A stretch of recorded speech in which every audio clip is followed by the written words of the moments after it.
Pakistan are extremely keen that there is peace in Afghanistan. Ashraf Ghani की जानिब से पाकिस्तान पर लगाए गए तमाम इल्जामात मुस्तरद।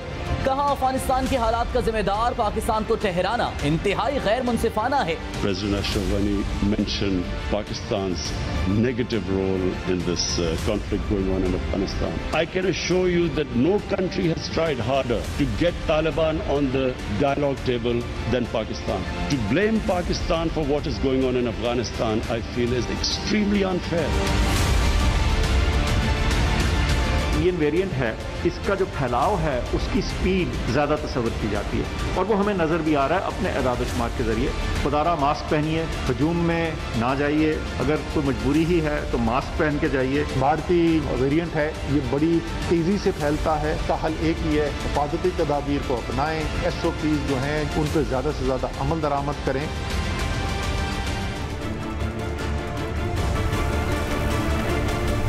अफगानिस्तान में रोज बरोज बिगड़ती हुई सूरत हाल ने जहां एक जानिब दुनिया भर को पाकिस्तान की क़याम अमन की काविशों का मोतरफ बनाया है, वहीं अफगान हुकूमत की जानिब से पाकिस्तान के मुखलिसाना किरदार पर सवालात पाकिस्तान की अफगान हुकूमत के ऐवानों में भारतीय मुदाखलत के खदशे को मजीद तक़वियत दे रहे हैं। अफगान शहरियों की बहाली और अफगानिस्तान के बेहतर मुस्तकबिल की दावेदार अफगान हुकूमत क्या इल्ज़ाम तराशियों से मसले अफगानिस्तान का हल ढूंढना चाहती है, ये एक सवाल है। प्रोग्राम पाकिस्तान का सवाल में खुशामदीद, मैं हूं सादुल हसन। आज के प्रोग्राम में पाकिस्तान के इस बुनियादी सवाल पर सबसे पहले एक नजर डाल लेते हैं। हमारा आज का पहला सवाल है कि अफगान सदर की एक बार फिर पाकिस्तान पर इल्जाम तराशी, क्या इस माहौल में पाकिस्तान के लिए अफगानिस्तान में अमन की कोशिश करना मुमकिन होगा? इस पर बात करने के लिए हमारे साथ मौजूद हैं रिफाई तज्जियाकार जनरल रिटायर्ड एजाज अवान साहब। बहुत बहुत शुक्रिया सर वक्त देने के लिए। सर, सबसे पहले तो ये बताइएगा कि पाकिस्तान की क़याम अमन की काविशों की पूरी दुनिया तारीफ कर रही है, लेकिन अफगान हुकूमत पाकिस्तान पर इल्जाम लगा रही है। चाहती क्या अफगान हुकूमत? जी थैंक यू वेरी मच। देखिए, अशरफ गनी साहब एक बहुत बड़े स्टेक होल्डर हैं, उनकी हुकूमत है अफगानिस्तान पर, और एक तरफ तालिबान है जिनके साथ अमेरिकन नेगोशिएशन कर गए हैं, एक डायलॉग उनके साथ करके एक उन्होंने एग्रीमेंट साइन किया है। लेकिन अमेरिका की हुकूमत ने भी अशरफ गनी को इस डायलॉग टेबल पे नहीं बिठाया और उस मुआहदे का हिस्सा नहीं बनाया। तो अशरफ गनी एक तरफ थोड़े फ्रस्ट्रेटेड हैं, दूसरी तरफ उनकी हुकूमत है, उनके पास आर्मी है, एयरफोर्स है, अमेरिकन सपोर्ट है, वसाइल हैं, तो वो इतनी आसानी से यकीनन इक़्तिदार में इतनी बड़ी तब्दीली नहीं चाहते कि उनकी हुकूमत ख़त्म हो जाए और कोई नेशनल सेटअप या केयर टेकर सेटअप बन जाए जिसके बाद नए इंतखाबात की तरफ जाया जाए।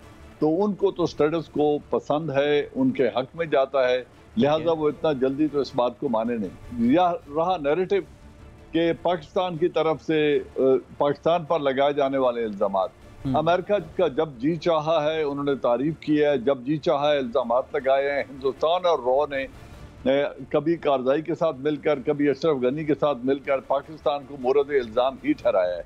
लेकिन इन तमाम हकायक के बावजूद और इन तमाम इल्ज़ामात के बावजूद हकायक ये हैं कि जैसा प्राइम मिनिस्टर ऑफ पाकिस्तान कह रहे थे कि जितनी अमन की कोशिश हमने की है, जितना तालिबान पर अपना असर और रसूख हमने इस्तेमाल करके उन्हें डायलॉग टेबल पर बिठाया है, जिसकी आज अमेरिका तारीफ कर रहा है, इतनी किसी और ने कोशिश नहीं की। लिहाजा अब जो हम कॉन्फ्रेंस भी इस्लामाबाद में कर रहे थे जिसमें अशरफ गनी ने आने से फिलहाल वक्त मांगा है, उन्होंने कहा मुझे मशावरत की ज़रूरत है और मैं ईद के बाद अगर इसको रीशेड्यूल करें तो मैं उस वक्त पार्टिसिपेट करने के बारे में सोचूंगा। तो वो एक खुशाइंद डेवलपमेंट है कि उन्होंने यकसर इनकार नहीं किया, इस पूरे प्रोसेस को शक की नज़र से नहीं देखा। उन्होंने एक तैयारी का वक्त दिया, डिप्लोमेटिक लैंग्वेज यूज़ की और कहा कि मुझे तैयारी का वक्त चाहिए। तो बिल आखिर वो मान जाएंगे, लेकिन सब मुतहारिब ग्रुप हों या दुनिया हो, मैं हूँ, आप हों या कोई भी हो, जो देख रहे हैं इस मामले को, उन्हें ये बात ज़हन में रखनी चाहिए कि 40 साल जंग 40 दिनों में इख्तिताम पजीर नहीं होगी। इसमें बड़े सब्र आजमा लम्हे आएंगे और बहुत सारा प्रोसेस है, बहुत सारा फासला है जो अभी तय करना है।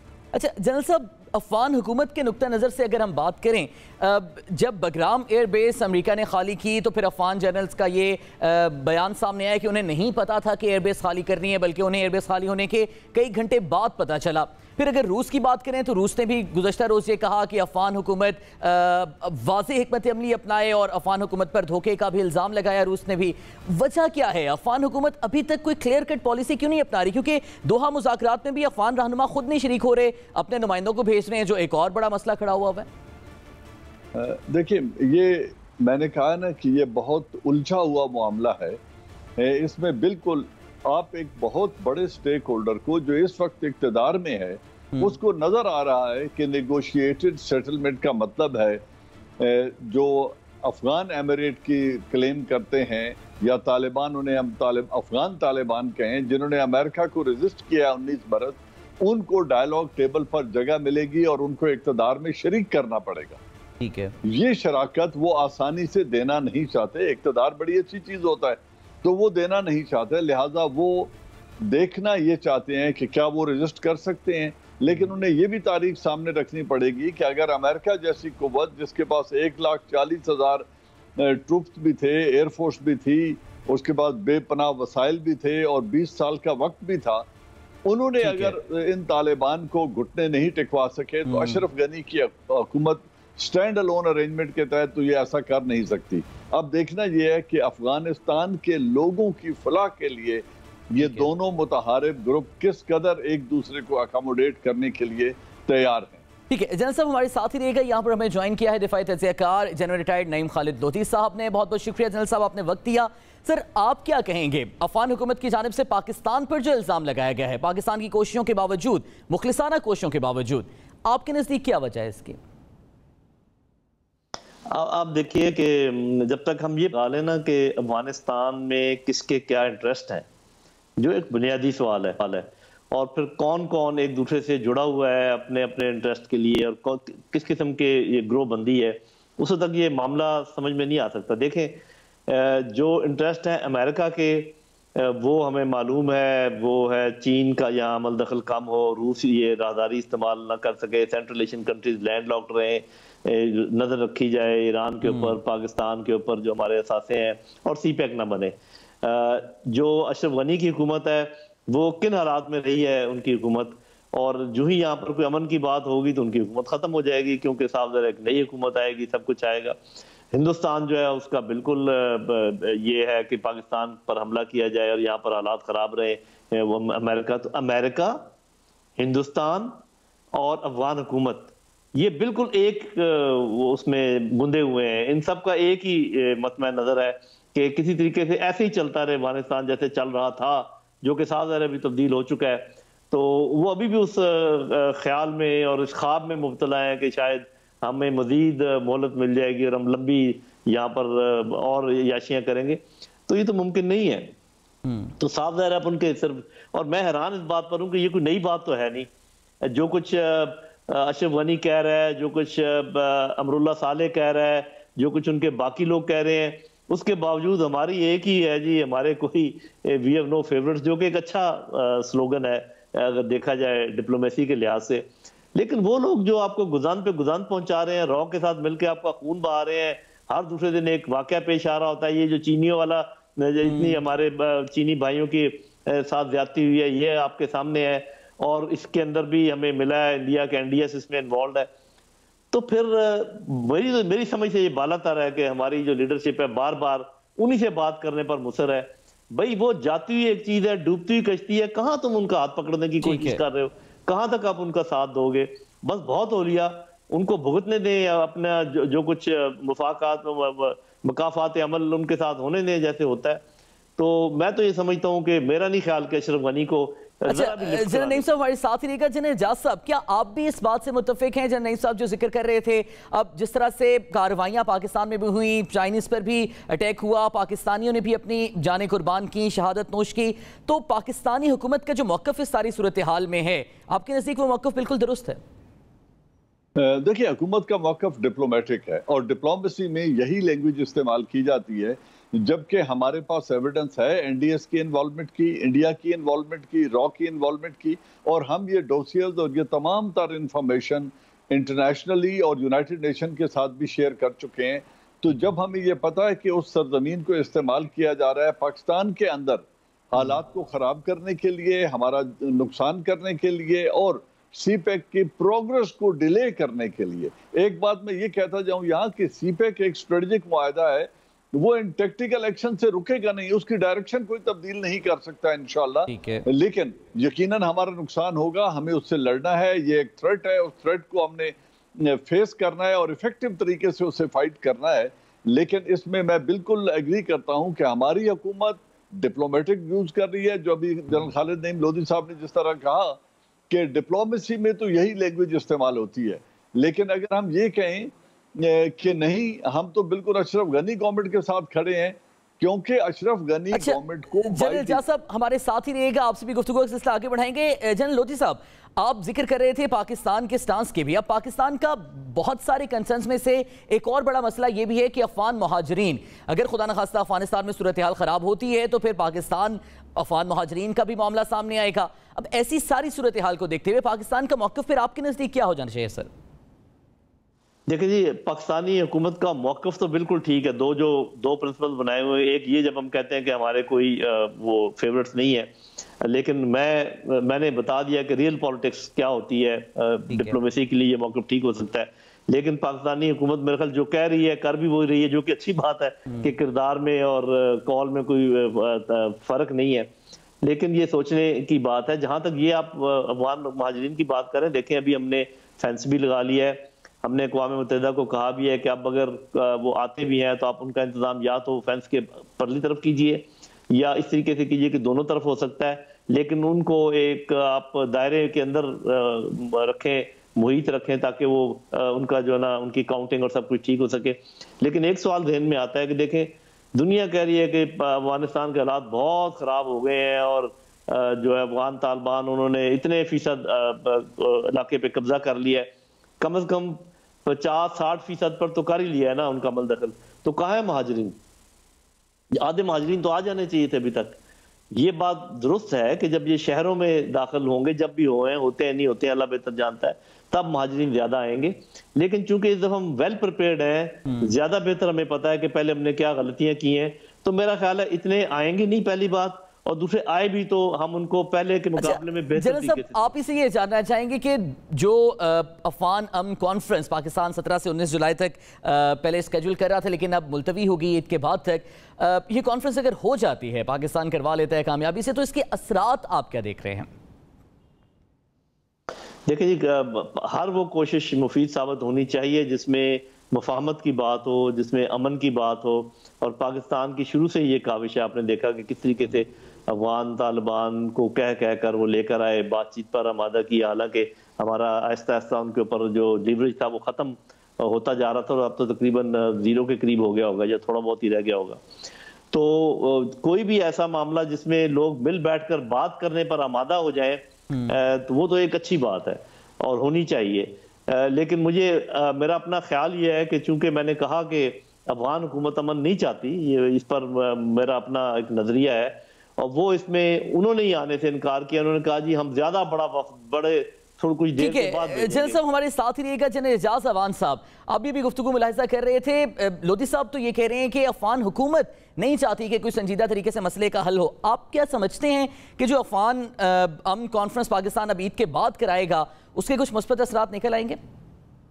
जी, कोशिश तो यही है कि उसके मुस्बत असरात निकल आए, लेकिन ये याद रखें कि जब अमेरिका ने भी दोहा में डायलॉग शुरू किया था तो उनको भी किसी हतमी नतीजे तक पहुंचने में उसके कई दौर रखने पड़े और 1 साल से ज्यादा का वक्त लग गया उन्हें किसी एग्रीमेंट पर पहुंचने के लिए। तो ये कॉन्फ्रेंस अच्छी इब्तिदा है, लेकिन अगर हम ये कहें कि ये पहली कॉन्फ्रेंस फैसला कुन होगी तो ये खुशफहमी होगी, इसमें सब आएंगे। अगर आ गए, पहली बात तो इसमें पार्टिसिपेशन देखनी है कि कितने लोग पार्टिसिपेट करते हैं, फिर वो अपने अपने क्या अज़ाइम लेके सामने आते हैं, क्या शराइत लाते हैं। और अशरफ गनी गवर्नमेंट जिसने कहा है कि मुझे वक्त चाहिए तैयारी के लिए और मशावरत के लिए, मेरे ख्याल में वो अभी बैकडोर बातचीत पाकिस्तान से करना शुरू करेंगे, क्योंकि एक तरफ उन्हें आती हुई जो तालिबान की कुव्वत है वो नजर आ रही है, अपना इक़्तिदार जाता हुआ नजर आ रहा है, लेकिन वो अपने सर्वाइवल के लिए कोई ना कोई राह तो तलाश करेंगे।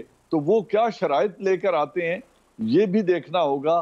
तो ये कॉन्फ्रेंस इब्तिदा होगी, हो सकता है इसके मल्टीपल राउंड्स हों और उसके बाद जाकर किसी नतीजे पर पहुंच सकें, और ये भी हो सकता है कि 4-5 राउंड करने के बाद कोई नतीजा भी ना निकले। इब्तिदा अच्छी करनी चाहिए, तवक्कुआत अच्छी वाबस्ता करनी चाहिए, लेकिन कैसे प्रोग्रेस होती है ये हालात बताएंगे। अच्छा जन साहब, आखिर में जरा ये बताइएगा आपके भारत पाकिस्तान ने जो तशवीश जाहिर की और आपने भी जिक्र किया, डोजियर भी पेश किया भारतीय मुदाखलत के अफगानिस्तान के अंदर, फिर ये भी इतलात थी कि भारत की जानिब से अफगान तालिबान से भी राब्ते किए जा रहे हैं। अब पाकिस्तान का मौक़िफ़ तो बड़ा क्लियर है और मुनसिफाना है कि अफगान अवाम की मर्जी की जो हुकूमत होगी वो पाकिस्तान को भी कबूल होगी। अब भारत की मुदाखलत को देखते हुए पाकिस्तान का क्या स्टांस होना चाहिए आपके मुताबिक? पाकिस्तान कैसे इस सारी सूरत हाल को मुस्तकबिल में अपने फायदे में इस्तेमाल कर सकेगा? जनरल एजाज साहब, देखिए जी, बात यह है कि हिंदुस्तान जो कुछ कर रहा है उसकी शवाहिद हमने बहुत इकट्ठे कर लिए, दुनिया के पास हमने डोसियर पेश करके देख लिए, लेकिन लातों के भूत बातों से नहीं मानते। मुकम्मल तौर पर दिफाई हिकमत अमली कोई हिकमत अमली नहीं होती, उसमें जब तक एग्रेशन का एलिमेंट नहीं शामिल किया जाएगा, अगर दुनिया नहीं सुन रही तो हमारे अंदर कैपेबिलिटी भी है, सलाहियत भी है, फिर वो लैंग्वेज बोलें जो इंडिया को टेबल पर लाने पे मजबूर करे या वो हमारी बात सुनने पर मजबूर हो जाए। ठीक है, बहुत बहुत शुक्रिया जनरल एजाज अवान साहब और जनरल नईम खालिद लोधी साहब हमारे साथ आप मौजूद थे। नाज़रीन, ब्रेक के बाद वापस आएंगे और दीगर इश्यूज पर भी आपसे बात करेंगे।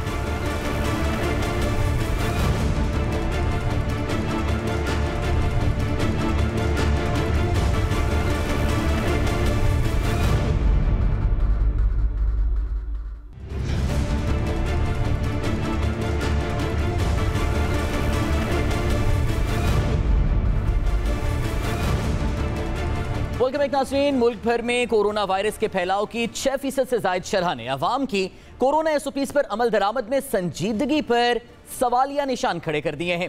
कोरोना की चौथी लहर का खदशा मौजूदा आदादोशुमार को देखते हुए खतरा बनता जा रहा है।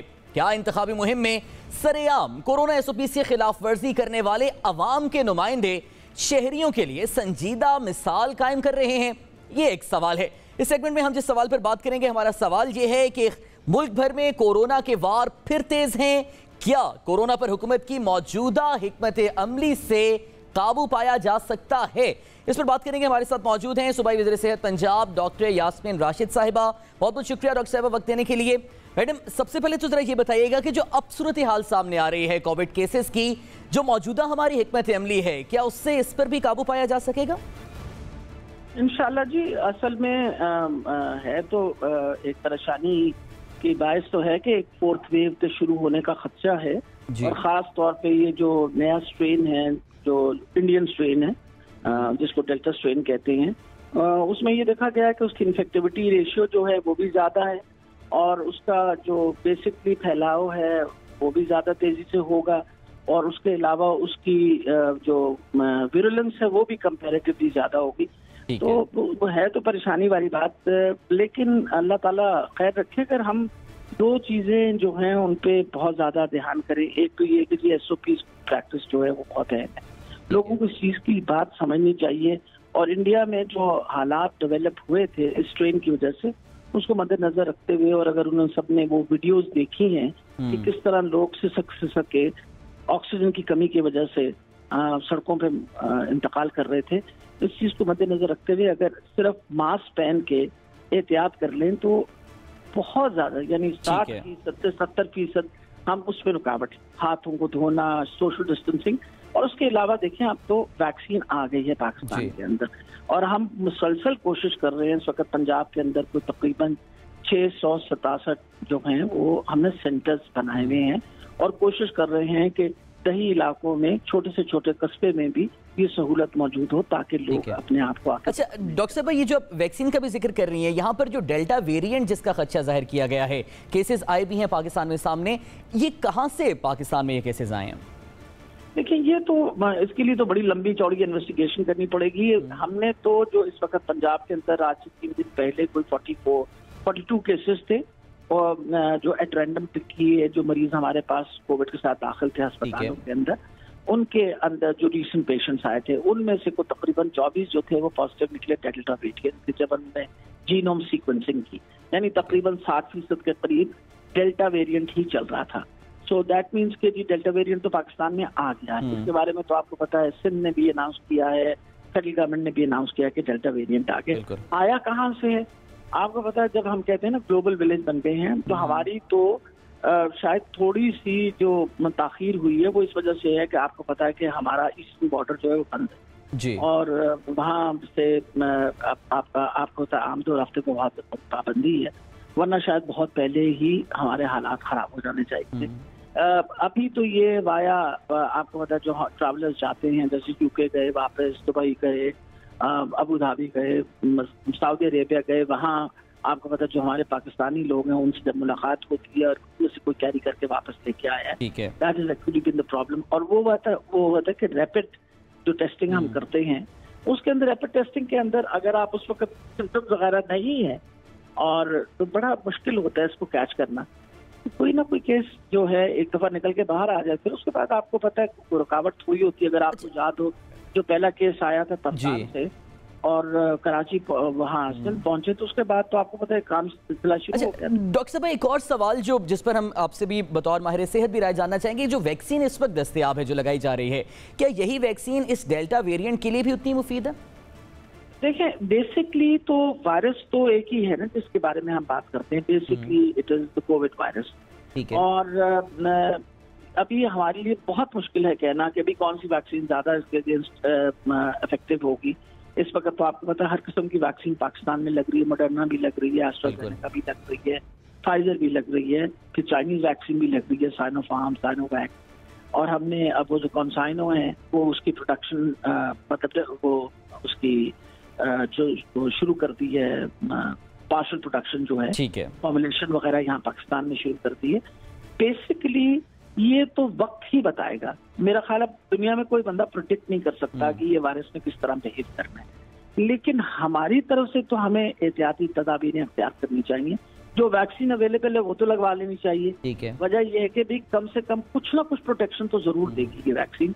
अगर मुकम्मल प्रोटेक्शन तो वैसे कोई भी वैक्सीन नहीं देती। ये तो नहीं होता कि आपको वैक्सीन लगे तो आपको इन्फेक्शन नहीं हो, वैक्सीन के बावजूद इन्फेक्शन हो सकती है, लेकिन उसकी जो शिद्दत है उसमें जरूर कमी आ सकती है। ठीक है, बहुत बहुत शुक्रिया डॉक्टर यास्मीन रशीद साहब हमारे साथ मौजूद थी, और यही पैगाम जो इस वक्त आवाम को दिया जाना चाहिए और शहरियों को भी इस चीज़ को मलहूज़े खातिर रखना चाहिए कि वैक्सीन लाजमी लगवाएं, लेकिन वैक्सीन लगवाने के बाद भी एहतियात का दामन हाथ से मत छोड़ें। ब्रेक के बाद वापस आएंगे, दीगर इश्यूज़ पर भी बात करेंगे।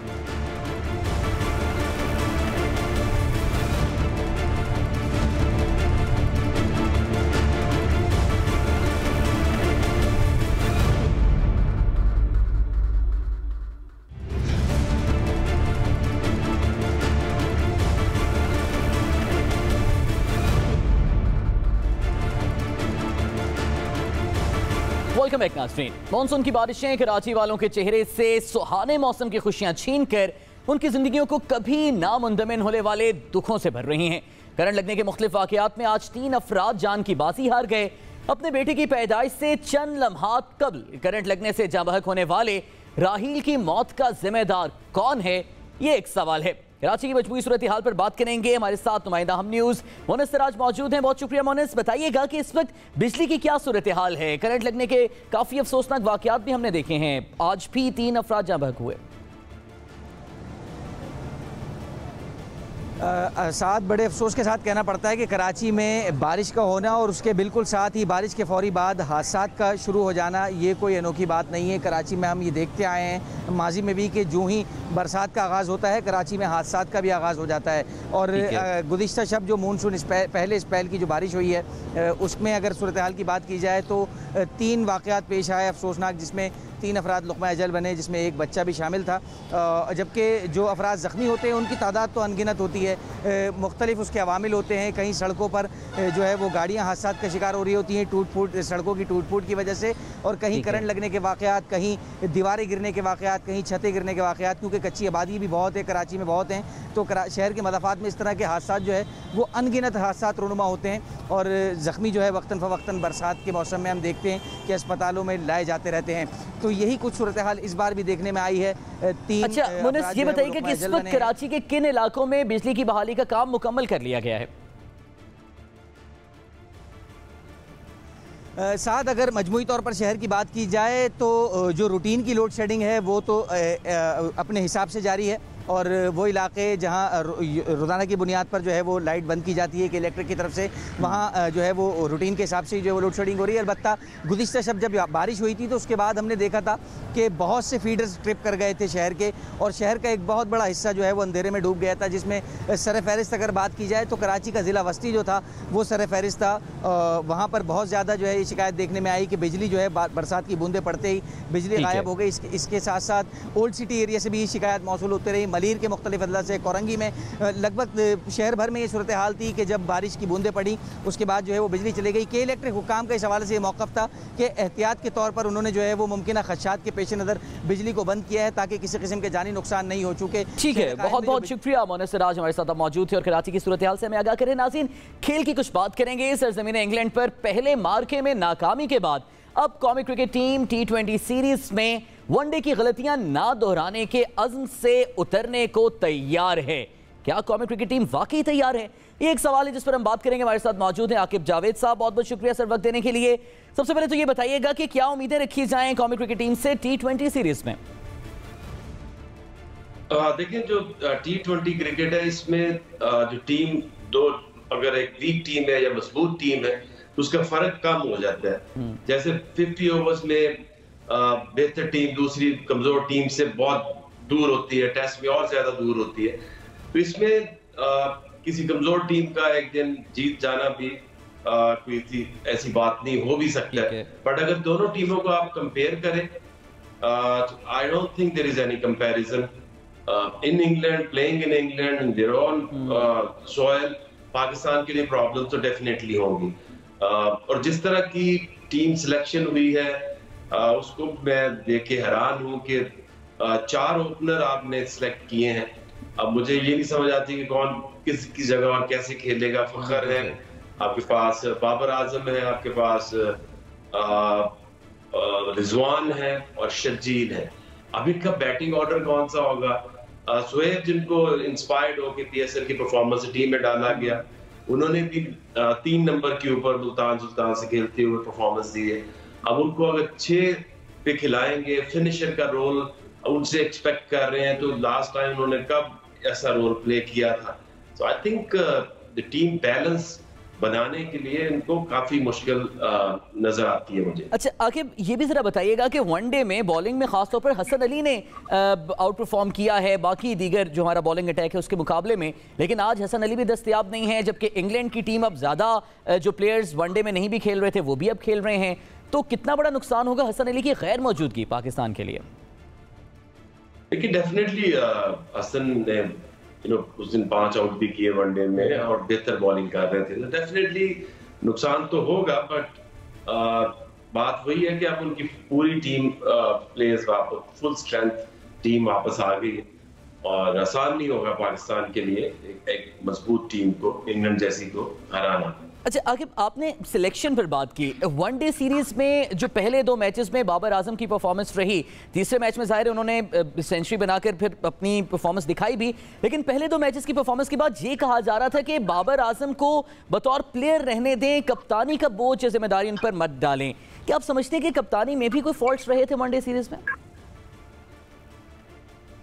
देखिए, इस तरह से प्री मैच्योर उसको कैप्टन बनाया था, और अब बनाया है तो फिर आप उसको चलने दें, क्योंकि होता ये कि जब आप अपना कैप्टन चेंज करते हैं या अपना कोच चेंज करते हैं या चीफ सिलेक्टर चेंज करते हैं, तो जो पाइपलाइन में लोग आगे बढ़ रहे होते हैं वो तब्दील हो जाते हैं, क्योंकि हर एक इंसान की अपनी एक सोच होती है, अपनी सोच के मुताबिक वो लोगों को आगे लेके आते हैं। सो आई थिंक अब तो नहीं सोचना चाहिए कि उसको हटाना चाहिए, बट आई थिंक एक चीज माइंडसेट जो है उसको तब्दील करने की जरूरत है, क्योंकि अब जो 50 ओवर की गेम है ये इस तरह नहीं खेली जाती कि आप जो 10 ओवर्स का जो दायरा है जिसको पावर प्ले कहते हैं उसमें आपने बैटिंग में एडवांटेज लेना है। ये कहाँ का असूल है कि आप ये सोचें कि हमने पहले 10 ओवर में हमारी विकेट न गिरे और फिर हम एंड में 10 ओवर करके तो एक टोटल बनाएंगे।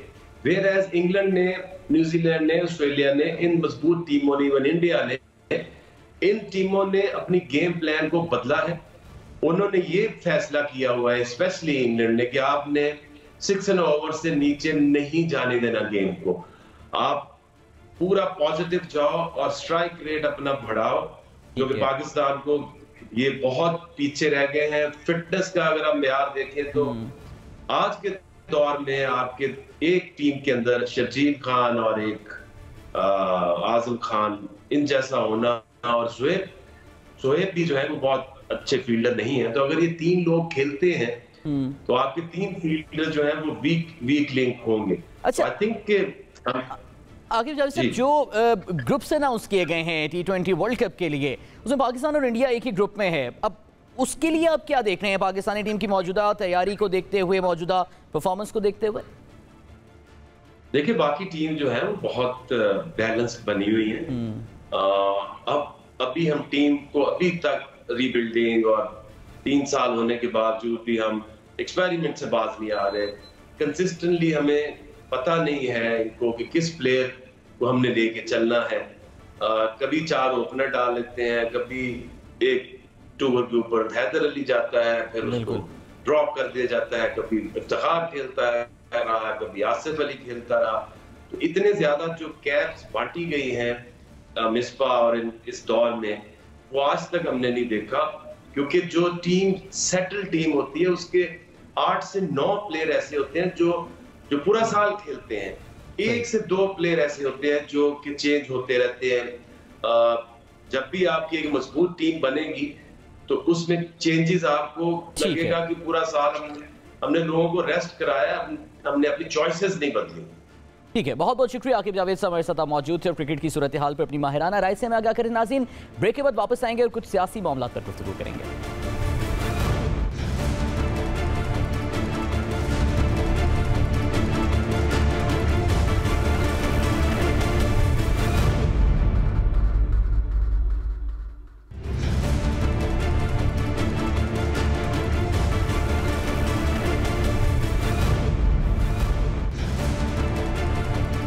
वेलकम बैक नाज़रीन। आज़ाद कश्मीर में इंतखाबी मुहिम अपने उरूज पर है। Chairman People's Party Bilawal Bhutto Zardari के दौरे अमरीका के बायस आसिफा भुट्टो जरदारी ने कश्मीर का इंतखाबी महाज संभाल लिया है। क्या मुल्तान जलसे में अपनी जोश खिताबत से अवाम को मुतासिर करने वाली आसिफा भुट्टो जरदारी कश्मीर के पहाड़ों में जिए भुट्टो का जज्बा जगा पाएंगी? ये एक सवाल है। हमारे इस सेगमेंट में जो बुनियादी सवाल जिस पर हम अपने मेहमान से बात करेंगे, सबसे पहले उस सवाल पर हम नजर डाल लेते हैं। हमारा सवाल है, बिलावल भुट्टो की गैर मौजूदगी में आसिफा भुट्टो ने आज़ाद कश्मीर में इलेक्शन मुहिम संभाल ली। क्या आसिफा भुट्टो इंतखाबी मुहिम में जान डाल पाएंगी? इस सवाल पर बात करेंगे। हमारे साथ मौजूद है पाकिस्तान पीपल्स पार्टी के रहनुमा फैसल करीम कुंडी साहब। बहुत बहुत शुक्रिया सर वक्त देने के लिए। सबसे पहले तो ये बताइएगा कि आसिफा के होते हुए भी जो सवाल किया जा रहा है कि बिलावल भुट्टो की कमी महसूस होगी? बिस्मिल्लाहिर्रहमानिर्रहीम। देखें, हर लीडरशिप की कमी अपनी जगह पे महसूस होती है। शहीद ज़ुल्फ़िकार भुट्टो जब शहीद हुए तो मोहतरमा आई। मोहतरमा ने भी अपनी पॉलिटिकल एक इनिंग खेली और मतलब है कि कोई अगर मैं कहूँ कि मैं अपने वालिद की जगह पे या किसी और की जगह को मैं कवर अप कर सकता हूँ तो बहुत मुश्किल होता है।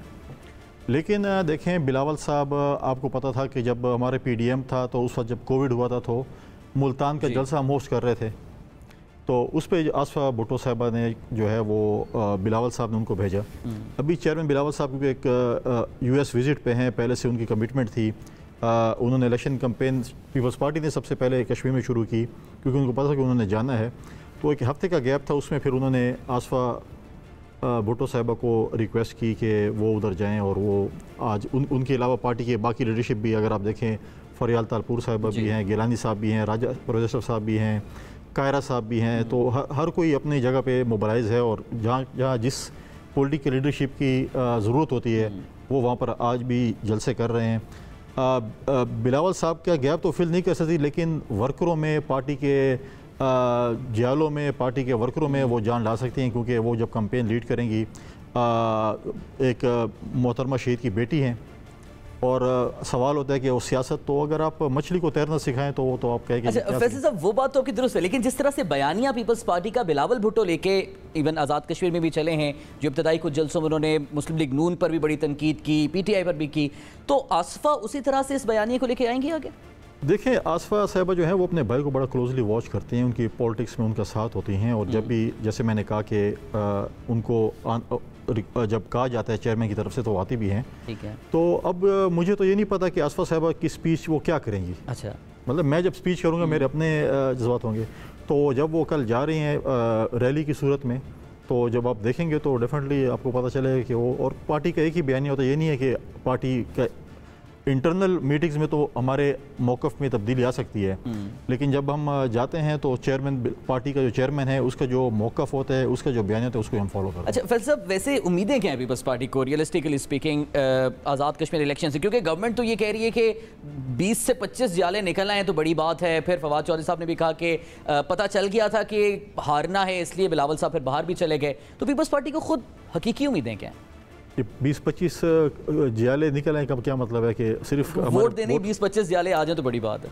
देखिए, पहली बात तो है कि मैं फवाद चौधरी साहब हमारे भाई हैं, पॉलिटिकल फिगर हैं, मैं उनको सीरियस नहीं लेता हूँ, क्योंकि मुझे नहीं पता कि फवाद चौधरी साहब 2023 की कौन सी पार्टी कैंपेन करेंगे, क्योंकि माजी में उनका ये रहा है मुशर्रफ साहब के साथ, हमारे साथ, जरदारी साहब के साथ, गिलानी साहब के साथ, तो सबके साथ रहे हैं, तो उसको इतना संजीदा नहीं लेना चाहिए, क्योंकि अगली कैंपेन पता नहीं वो कोस रहे होंगे PTI कोई, मेरे गालिबन जो उनका ट्रैक रिकॉर्ड है।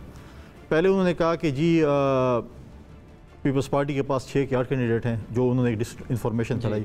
मुझे गिला है मीडिया से भी, मीडिया हमेशा दिखाता है कि सच ये और झूठ ये है। खैर, मीडिया की मजबूरी है, क्योंकि पैमरा इंफॉर्मेशन मिनिस्टर के अंडर ही होता है, तो वो उनका झूठ नहीं दिखा सकते, क्योंकि हमारे पास 43 कैंडिडेट्स हैं, जिसकी लिस्ट मेरे पास अभी भी मौजूद है, और हर किसी के पास है, और मैंने उस दिन प्रेस कॉन्फ्रेंस में भी बताया था कि हमारे पास है। तो ये तो देखें, अगर अपने लीडर को तो उन्होंने खुश करना है, वज़ीर आज़म साहब को खुश करेंगे, क्योंकि नौकरी तो इसी चीज़ पे करनी है कि जो सबसे बढ़ के हो। और आप देखें कि PTI के हमारे जो हुकूमत है, उसमें हर मिनिस्टर को दूसरी मिनिस्ट्री का ज़्यादा पता होता है, अपनी मिनिस्ट्री का पता नहीं होता। जो नाखुशगवार वाक़या पेश आया जो चाइनीज़ इंजीनियर के साथ पास हो, तो उसमें ब्रीफिंग कौन दे रहा था? या तो चाहिए था कि हमें इंटीरियर मिनिस्टर देते, तो पार्लिमानी अमूर के जो एडवाइज़र थे वो उसकी ब्रीफिंग दे रहे थे, सिलेंडर है, फलां हेडिंग है। जब चाइनीज़ ने कहा कि नहीं दहशतगर्दी, फिर उन्होंने अपना बयानिया चेंज कर लिया। फिर जब होती है, जिस मिनिस्ट्री की भी कोई बात होती है, तो दूसरा मिनिस्टर आके उस पर जो है हमें ब्रीफ देता है, एडवाइज़र। तो ये अगर अपनी मिनिस्ट्री कोई देखें और अपने वो करें, तो फिर मैं समझता हूँ कि बेहतर होगा। लेकिन इस तरह के दावे तो अलीमीन गंडापुर ने भी किए थे, वो तो इसी में। देखिए, प्रॉब्लम ये है कि अगर आप देखें तो इलेक्शन कमीशन में जो इलेक्शन रूल्स की धज्जियाँ बिखेरी जा रही हैं, खुलेआम पैसे बांटे जा रहे हैं, खुलेआम दहशतगर्दी हो रही है, खुलेआम जो कुछ हो रहा है, इसके बाद तो मैं समझता हूँ कि इलेक्शन कमीशन को बंद हो जाना चाहिए। खुद एहतजाजन मैं समझता हूँ कि थोड़ा सा भी गैरत का महदों का इस्तीफा दे दें कि यार हम ये इलेक्शन कमीशन के इदारे की ये चीज़ है। आप क्या कहते हैं कि हम आपके साथ जो है वो हुकूमत कहती है कि हमारे साथ आए इलेक्टोरल रिफॉर्म्स पे हैं। इस इलेक्टोरल रिफॉर्म्स पे है कि मिनिस्टर पैसे बांटे, वज़ीर आज़म जाके स्कीमों का ऐलान करे, उधर जो सिटिंग गवर्नमेंट है वो अपने ऐलानात करें। तो ये तो इक्वल रूल्स नहीं होते कि आप, मतलब है कि अगर आप कहें कि जी हम, अब वो कहेंगे कि जी हम इलेक्शन जो अगर फ्री एंड फेयर इलेक्शन होंगे तो इंशाल्लाह पाकिस्तान पीपल्स पार्टी हुकूमत बनाएगी। क्योंकि कितनी सीटें फ्री एंड फेयर इलेक्शन इस तरह से आप भी कह रहे हैं कि हुए तो पाकिस्तान पीपल्स पार्टी हुकूमत बना पाएगी या सीटें ज़रा ज़्यादा निकाल पाएगी पिछले साल के? नहीं, अगर फ्री एंड फेयर इलेक्शन होंगे तो इंशाल्लाह पाकिस्तान पीपल्स पार्टी हुकूमत बनाएगी। अच्छा, तो अभी आपने पाकिस्तान तहरीक इंसाफ पे इल्ज़ाम लगाया कि वो पैसे बांट रहे हैं, और अलीमीन गंडापुर साहब की वीडियो भी हमने देखी है। पाकिस्तान मुस्लिम नवाज की ऑलरेडी गवर्नमेंट वहाँ पे आखिरी थी, तो पीपल्स पार्टी को बतौर केयर टेकर अब वो इलेक्शन करवा भी रहे हैं, तो पीपल्स पार्टी को कितना नुकसान है इस सारी सूरत हाल में? क्योंकि पीपल्स पार्टी का तो कोई स्टेक, देखिए, हमें कोई नुकसान उस वक्त तक नहीं है जब फ्री एंड फेयर इलेक्शन हो, आपकी हुकूमत हो, आप जो कुछ भी है आप आएँ अपनी कंपेन करें। लेकिन जब आपने देखोगे जब सिंध में इलेक्शन हुए थे, घोटकी में इलेक्शन हुए थे, बिलावल साहब ने अपने वज़ीर से, अपने एडवाइज़र से इस्तीफ़े दिलवाए और उनको कहा कि जाके कंपेन करें, और उसके बाद जब वो ख़त्म हुए इलेक्शन, उसके बाद उनको दोबारा नासिर शाह साहब से रिज़ाइन करवाया और एक दो और से करा। तो ये तरीक़ाकार होता है उसमें। अगर आप कहें कि हम आइन और कानून की पासदारी करें, जब जिस बंदे को आइन और कानून का पता ही ना हो तो क्या उसकी पासदारी करें? आज आप मुझे बताएं ना कि कितने वज़रा उधर मौजूद हैं, कितने जो हैं वज़ीर आज़म भी सुने कल परसों जा रहे हैं वहाँ पर, वो क्या करने जा रहे हैं? तो कंपेन करने ही जा रहे हैं ना। तो ये चीज़ें, या तो आप कहें कि ये इलेक्शन कमीशन के रूल्स में हम तरमीम कर लेते हैं, हर किसी को इजाज़त है। आज तो इनकी हुकूमत है, कल ये हुकूमतें तब्दील होनी है, फिर कल हमारी हुकूमत होगी, फिर ये चीखें चिल्लाएंगे और आपके प्रोग्राम में आएंगे देखें ये क्या हो रहा है। तो आज जो कर रहे हैं वो कल भरेंगे। जब तो गवर्नमेंट ये कह रही है कि आपने अभी से धांधली का शोर करना शुरू कर दिया, नून लीग भी कह रही है, आप भी कह रहे हैं, तो उसका मतलब ये आप लोगों ने तो हार अपनी पहले ही तस्लीम कर ली है कि बताए जो भी आपने, हमने तो पहले कहा था। आपने टीवी पे देखा नहीं है पैसे तकसीम करते हुए, कि आपने नहीं देखा और उन्हें देखा है, ये तो कैप्चर हो गए हैं। बाकी जो कैप्चर नहीं हुई जिस तरीके से, इनके पास तो कैंडिडेट्स ही नहीं थे, 2 महीने इलेक्शन मुलतवी कराना चाहते थे। और एक और चीज़ मैंने कई टीवी प्रोग्राम में कहा और आज दोबारा कह रहा हूँ, आपके पास अपना PTI का कोई भी नुमाइंदा आ जाए, आप उससे कोई सवाल कर लें। हमने कहा है कि हमारी हुकूमत बनेगी इंशाल्लाह, हमारे पार्टी का जियाला वज़ीर आज़म होगा। ठीक है। PTI कहे कि खुदा न खासा अगर हुकूमत बनी, ये ऐलान कर दें कि इनकी पार्टी का वर्कर जो है वज़ीर आज़म होगा, कोई ATM मशीन नहीं होगी। ये नहीं कह सकते कि हमारा वर्कर होगा, ये कहेंगे हमारी ATM मशीन ही होगी। बहुत बहुत शुक्रिया फैसल करीम गुंडी साहब हमारे साथ मौजूद थे और पीपल्स पार्टी के इन तमाम मामलों पे अपने वक़्फ़ से भी आगे करें। नाज़रीन अपना बहुत बहुत ख्याल रखिएगा। पाकिस्तान के दीगर सवालों के साथ आपकी खिदमत में दोबारा हाजिर होंगे अल्लाह ने के बाद।